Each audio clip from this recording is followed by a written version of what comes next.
came from the healthcare world, which, construction in the healthcare world is a lot different than, a Starbucks or a single family home.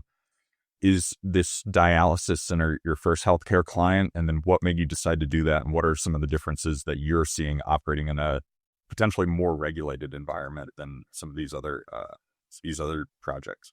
Yeah, this year has been our first run with US Renal.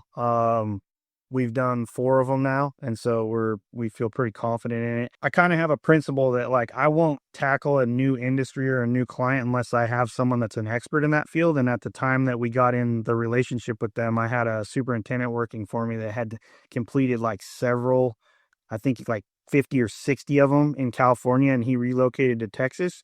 And so he brought that relationship, introduced us to him, and he had the knowledge. And so we were confident going into it that we had someone that was experienced with it. And so we took his lead, documented his process, learned the customer, learned the specifics of that. Because it's just like everything else. I mean, yes, there are nuances, but the construction is still the same. So it's just a matter of like the rules and regulations, the HEPA filters, and like there's a little, you got to be a little cleaner. There's, a little bit more regulations in the, like specifically here, there's state inspections for those facilities where the rest of the stuff, city municipalities are dealing with it. And so there's just nuances, but at the end of the day, the plywood goes up the same, the wall finishes go on the same. So Sure. So tell us a little more about getting these national tenants. How do you get in touch with them in the first place, develop those relationships? Because whether you're the developer looking for the end user to rent or sell to, or a contractor like yourself, it's not easy to get in the door, but once you do, it can be as a very profitable arrangement. So tell us a little more about that.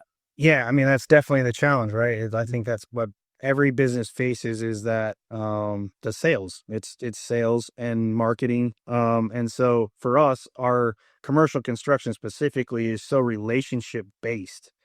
And so you have to go to where these decision makers are at, and you have to build the relationships. You have to earn the trust. You have to have the record. You have to have the knowledge.